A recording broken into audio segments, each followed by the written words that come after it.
Cancer. Just been out and had a little moon gaze at her. She's a beauty. She's at home when she's in Cancer.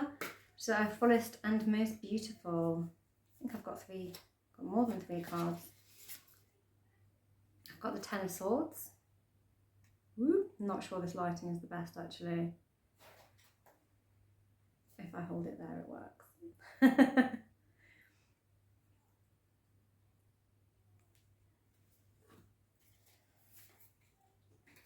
We've got the King of Wands. Just went and saw Mufasa, the prequel to The Lion King. So funny to see a lion there. But so far we've got air signs and, you know, a need for release. When we get to the end, it's a release vibe. On a full moon, we are under release vibes. That's what full moons are all about, releasing things. And it's funny that it is conjunct Mars in Cancer, this full moon is, which is in retrograde. And Cancer, Mars in Cancer is not the most comfortable energy. And we get Tower. How funny. Any of you who saw my reading the other day, what day was it? Was it Friday that came out? The Tower came up in that as well. So similar energies. And I've got another one. Oh, the Six of Cups. Nostalgia. Harking back at memories, fond memories. And the Tower, for those of you who saw that reading will already know, it's about big changes, things coming in to be taken down. And you know, when we are releasing things, we can often cling on in a state of nostalgia. Cancer, the sign of Cancer, is very good at hanging on in a romanticized, nostalgic way. Interesting. Those two want to come out. They're forcing themselves out. Eight of Cups. I need to walk away. Walk away from this cup. I'm feeling that that is really connected to this. Because, you know, that cup looks really nice and gold and shiny. But that sunrise over there is a new beginning. Maybe once upon a time, something was this for you. But with that Tower and that Ten of Swords, we need to let go.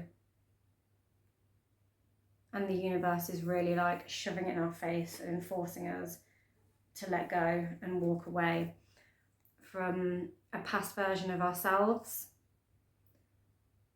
We're on, when the sun and the moon, when the moon is full, the sun and the moon are in an opposition, and the sun is heavily illuminating the moon, which is why we end up with that full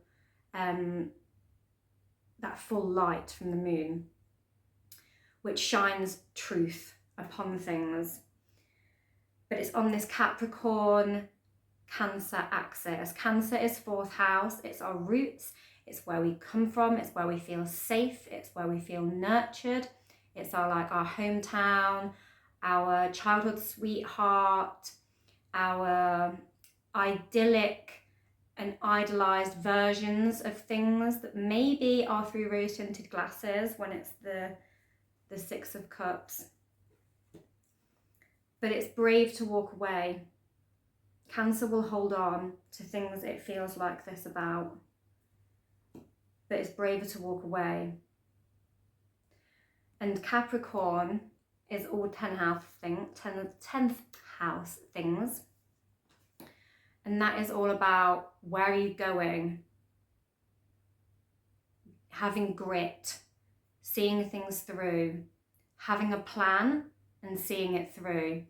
And 10th house things are like, you know, your career, how you project yourself in the outer world. And it's more like the voice of the father, and the fourth house is more like associated with the voice of the mother. Not saying that, Capricorn is quite a feminine sign in some ways, but it's that more external, extrovert. Cancer is very within, very nurturing, very womb-like.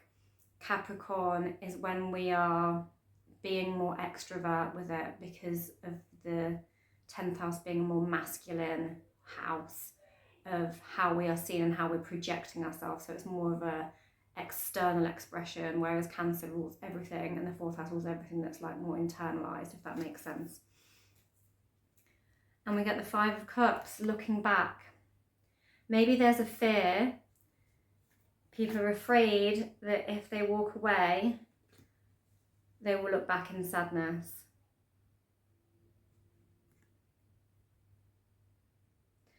This woman on here is focusing only on one cup here.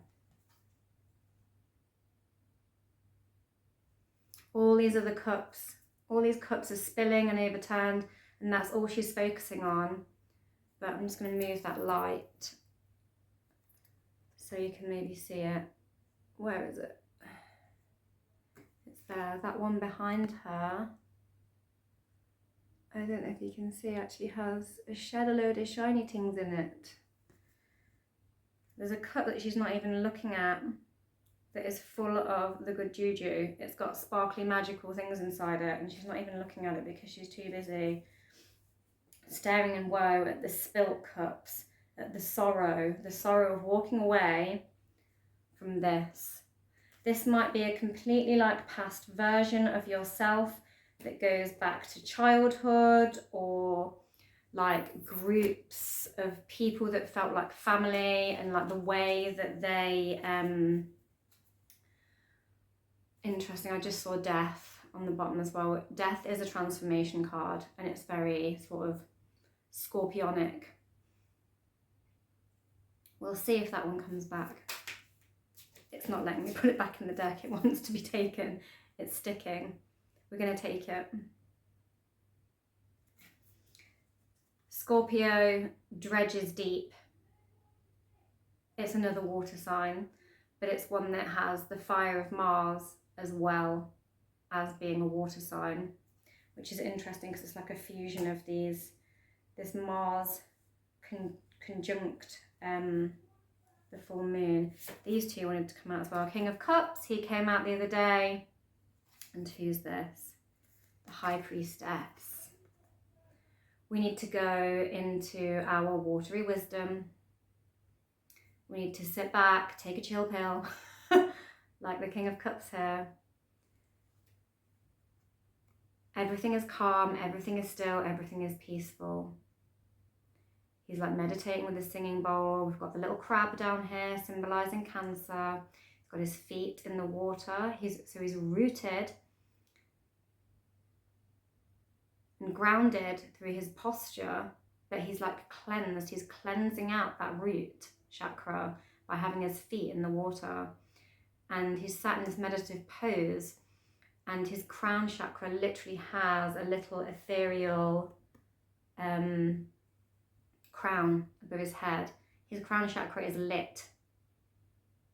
He is in a higher state of consciousness. He is in his spiritual wisdom.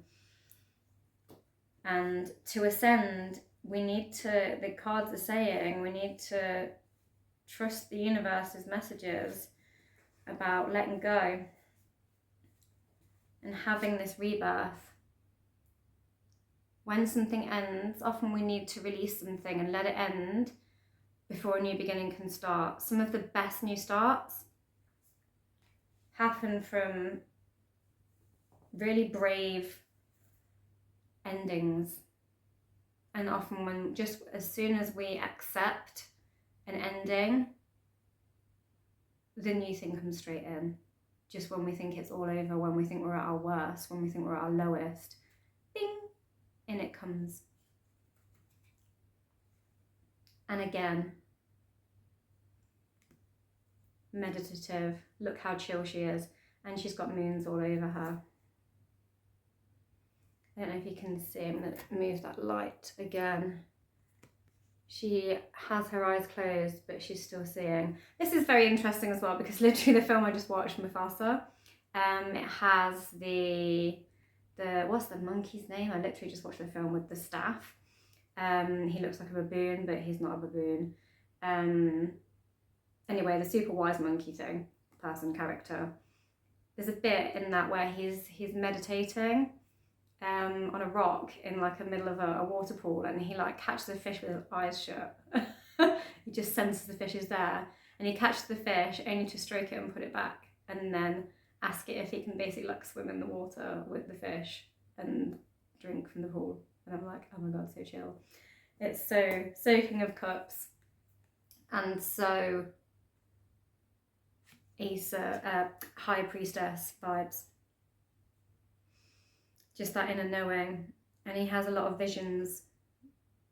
What is that? And if anyone can remember the name of the character from Mufasa and the Lion King, that is the monkey with the big stick. Please write in the comments. It's annoying me. I'm sure I can just Google it afterwards, but whatever.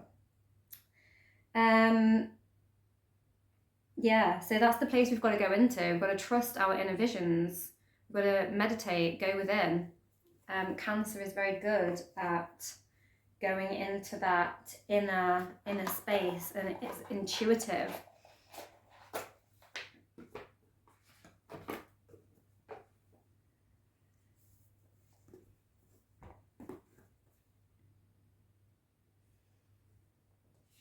And this Cancer, Mars in Cancer, King of Wands, he wants to go places, and he's got an inspiration, and there's the lion again. It's all about Mufasa and the Lion King, and having the inner trust. And you know, actually in that film, one of the biggest messages is like that Mufasa wasn't born a king. He was like adopted by, like, I'm just going to tell you the whole story now, not really, but I will tell you briefly a summary. He's adopted by a pride, and the king of that pride rejects him and makes him like live with the female lions, and do the hunting with the female lions. But that gives him skills that actually the cub that is the king's son doesn't get, and the son that is the other cub is like quite cowardly. Anyway, so on and such forth. Like, so from his roots, he is like called a stray and looked down on. But actually, you know, he has this vision this shared vision that he like shares with everybody else, and he gets them places, does Mufasa, and he trusts like the hallucinating ape, and he gets them to all where they're going, and he rules through intuition, and he overcomes his past version of self that was holding him back. And that's what that kind of energy of Mars in, and he's afraid of the water is Mufasa, and so is and Mars in Cancer, it hates being in water. Fire hates being in water. It wants to go places, and yeah, I feel like this is people being held back by their fears because they don't believe in themselves, because of some sort of past version of themselves they're holding on to, either in a whimsical way or a fear-based way of like, I'm not good enough and I don't trust that I can be more. But you can. There is that inspiration there, that at the moment we are stuck, not be able to take action on it. So this is where we need to go to process it, to process that frustration of being stuck and that fear of being stuck, that fear to move. I want to take some Tarot of the Abyss. It's really funny that like I've got such similar cards coming out as yesterday, and I use a different deck. Oh, instantly. One's flipped over. King of Swords. Yeah, he cuts through, no nonsense. No BS. His crown chakra is lit. Interestingly, where his heart would be, he's also got a map though. A map of a maze. A map of a maze that is behind him. Oh, is it a compass? Oh my God. His heart is a compass and his crown chakra is lit. Oh my God. And he has got the sword, but he's being guided by his heart. Wow. So if that isn't a clear enough message, he's good at detaching as well, is the King of Swords. He's good at just cutting off and knowing what he needs to let go of. So lots of interesting shadow messages coming up there. I'm going to take another. That one wants to come out. King of Pentacles.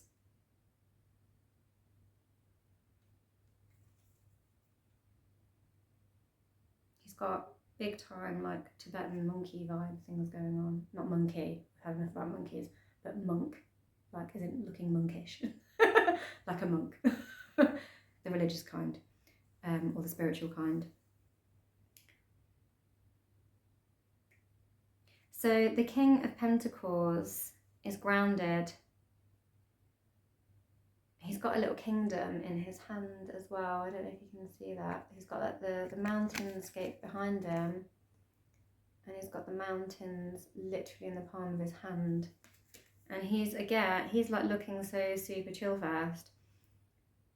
And that's like sort of come out from under his cloak.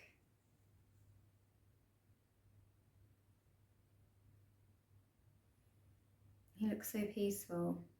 Again, just like trusting of what's inside himself. He's got the strength.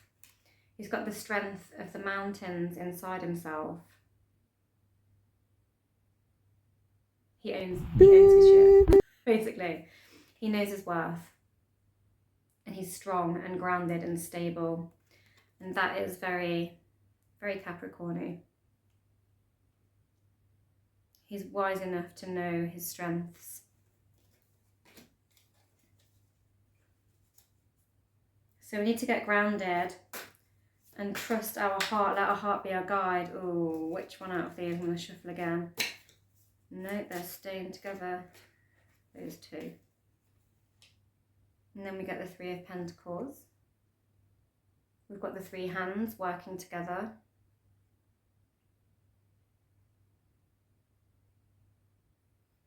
It's again that collective energy.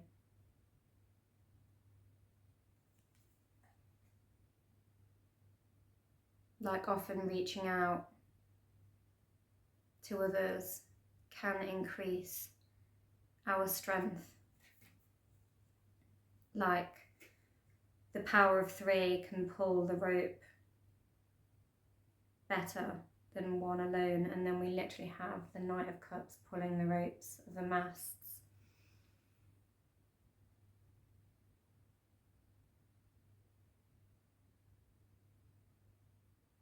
I feel like we had the three of Pentacles come up the other day in that reading as well, and I was talking about knowing ourselves and processing what we need to process within ourselves so that we can come back to process that within internally, so that we can come back to the groups, our collectives, our families, our society, with like a renewed force, and know how we can be of service truly, and know what our inner gifts are. And only from going truly within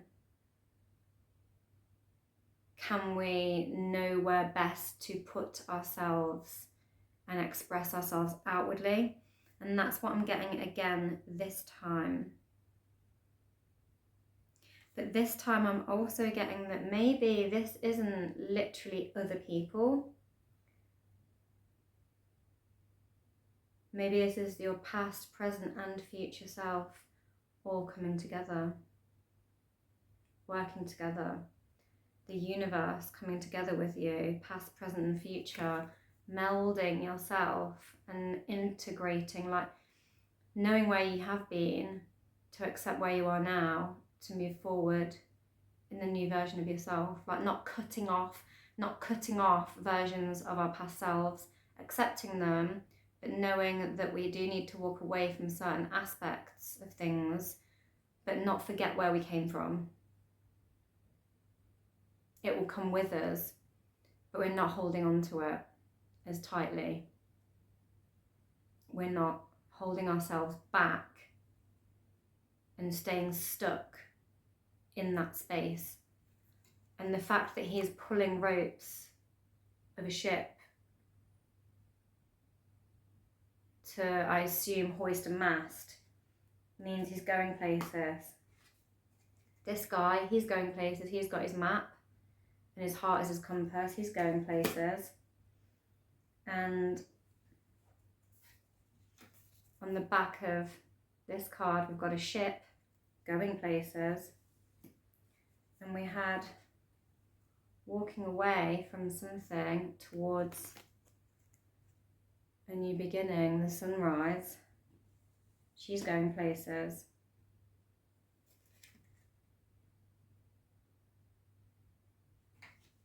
So yeah, in order to move forward, we need to learn to let go, but in a integrated and compassionate manner to our past, present, past self to be our true present self, in order to transform Death card into our new self. And I think that rounds it off quite nicely. I'm going to go with one everyday witch card just to wrap it up.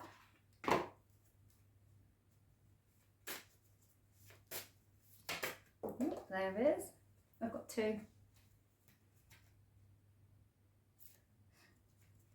I've got tears of joy and sadness, and she's looking at herself in the mirror. So I was talking about that integrating past, present, future selves. You've got yourself in the mirror, yourself now, and this, you know, other dimensionalness of just there being a mirror in the first place creates this otherworldliness. And we've got the cat looking sad in one and happy in the other.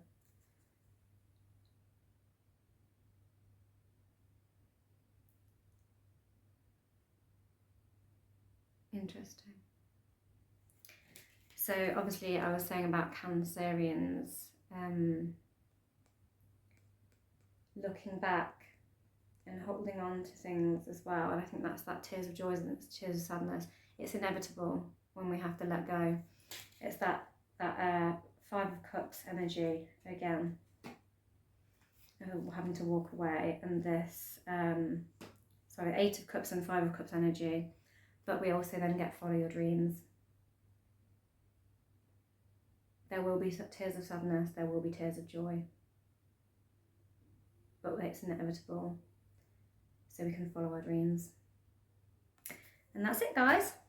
Thank you, and happy full moon.